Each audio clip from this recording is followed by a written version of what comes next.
Have you ever wondered, why am I so organized at work, but I'm not so organized at home? Well, there's this thing that we do that we don't even realize we're doing called a workflow. And you should have something like that applied to your home. Let's just call it a home flow in the meantime. Let me explain.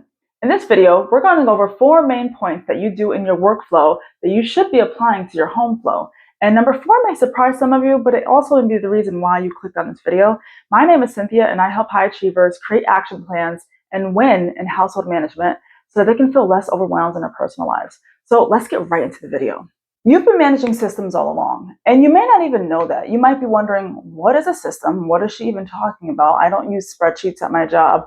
I don't know what she could even be talking about with a system. Well, let me explain something to you. Systems are something, it's more like a series of routines that you do to achieve a certain outcome for a specific thing.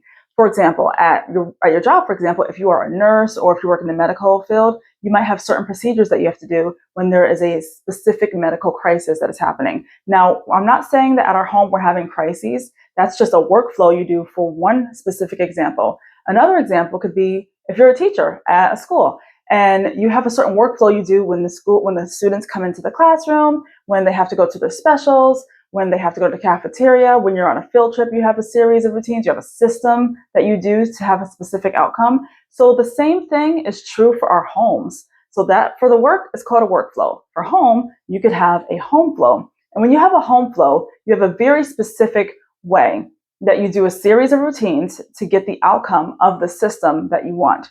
So at my home, for example, something that we like to do I have created a whiteboard that's in my dining room, and I use washi tape and I use wet erase and dry erase markers to write on the whiteboard.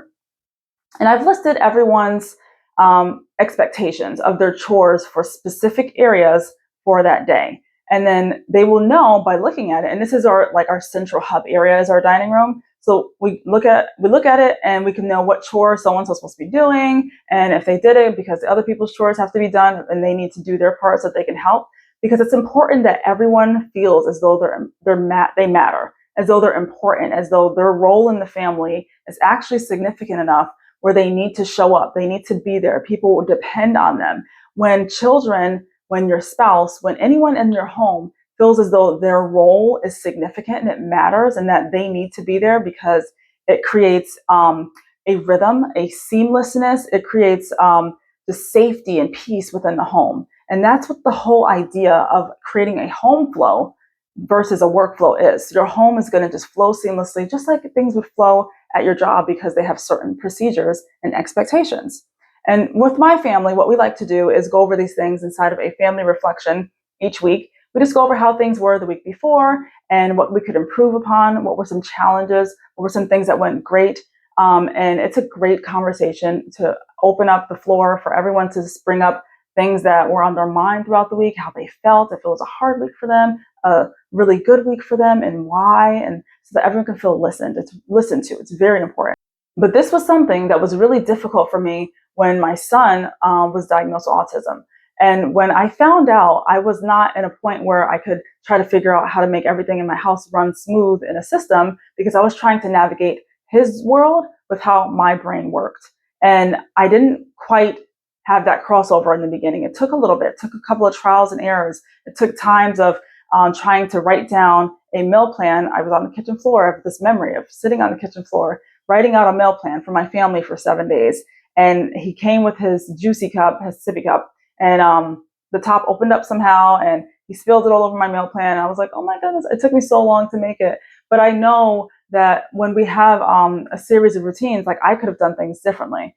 I could have used the kitchen table instead. I don't know why I was on the floor, but I was. And so point number 2 is that you need to stop treating your home like a to-do list. When you have a to-do list, everything's kind of its own separate entity on the list that they may not necessarily be connected to each other. They're kind of a standalone list of each individual thing you have to do. So what you want to do instead is create that home flow so that things for each part have a rhythm that they just go into naturally, and your home will just run a lot more seamless. This is something that can be a little difficult to do at first, but once you wrap your head around it, and once you are able to apply it to your family and you go through the changes of the first 4 to 6 weeks are probably the hardest, but once you go through that, you will be able to see that it does work. You can have a system in your home. You can have series of systems, series of routines in your home, and it does work. You will have the peace, the safety, the flow, letting everyone feel as though they matter and that they have a specific role. I noticed with my family, when we started doing the family reflections and listing off our daily gratitude and talking about things that were important for our day, like our highs and our lows for the day. Everyone would go over that before they go to sleep. I make sure I always tell them, tell me what your highs were of the day, tell me what your lows were of the day, and doing a simple little reflection with them for the last like 30 minutes. And that makes everyone just feel just a little bit closer, even if you don't have hours and hours to spend watching movies, which, you know, movies don't connect you with the person as much as having that conversation with them. So that's something that we implemented, and we noticed a huge difference. Point number 3 is that you have some skills that you can already apply. Some of you may not realize that a lot of the skills that you learn at work, you can also do at home in a different way. Let's say, for example, you're a BCBA and you create behavior plans for some of the students on your caseload at a school, but you have your own children in your home, and you wanted to see a behavior change inside of some of the things that they do. Maybe you want them to start doing chores instead. And so if you want them to start doing chores instead, you can create a reward system with consequences as well, with different levels of things that they can earn to achieve different goals that are greater than the last goal if they do more of what you want them to do. So it's kind of like shifting the way you want the outcome to work. So you want it to work in your favor, but you also want them to feel like they're getting something out of it too. So something I created for my kids is our job board. And on our job board, we have like different jobs that normally me or my spouse would do around the house. And if we're doing them and we want the kids to do them instead, we would just say, hey, pick a job from the job board, and then you got to do the listings on the back. You have to do exactly what the job entails you to do. And then once you're done with it, there's a deadline. You have to have it done by a certain time. And then that teaches them responsibility. Have it done by Friday at 6 p.m. is what our expectation level is. And then payouts are on Sunday. You have to have at least $20 to get a payout, which increases them to wanting to do more jobs so they can get up to that 20, so they can get the money to do what they want. It teaches them responsibility and a bunch of other things that we wanted when we created this system. And that's just one example. And remember, I didn't always start this way. When I was 28 years old, I remember having a very vivid memory of when the doctor asked me, what were my routines? Because he saw that I was extremely exhausted, so exhausted. What are your routines? What does your bedtime routine look like? And I had no idea what he meant by that. What do you mean by my routine? I just like work until I'm exhausted, and then my kids go to sleep and I'm passed out on the sofa. That's it. There was no self-care. There was no routine for myself. And a lot of that has changed over the years. I've learned a lot about having a specific routine for everything so that you can have time to also be there for the kids, to have date nights. You can have time to have the house clean, to have family come over unexpectedly, and you're not like, hold on a second, or friends come over, or anyone unexpectedly, and you're trying to, oh no, you can't come over right now, the house is messy, or anything like that. It helped a lot once we implemented these systems. Point number 4 is that your family will definitely, guaranteed, protest you when they start, unless they just get along with everything you say.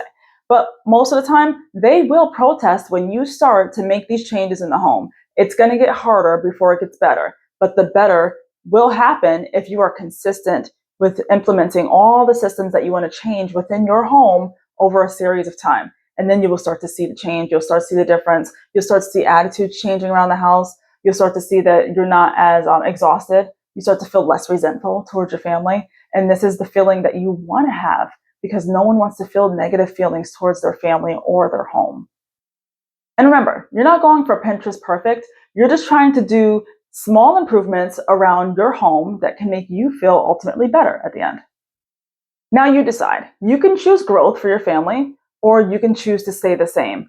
I have known many people that have been the same. They have never changed in any area of their lives.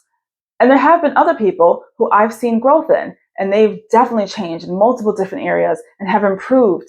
And I see that they feel happier, versus the people who stay the same, just stay the same. So it's up to you. You can decide to make the systems, make the changes, make the routines. I believe you can do this. And if you need someone to work with, I consult people with calls, video calls, just for situations just like this, specifically for your home. And if this is something you're interested in, check the link in the description box or check the pinned comment, and I will see you guys in the next video.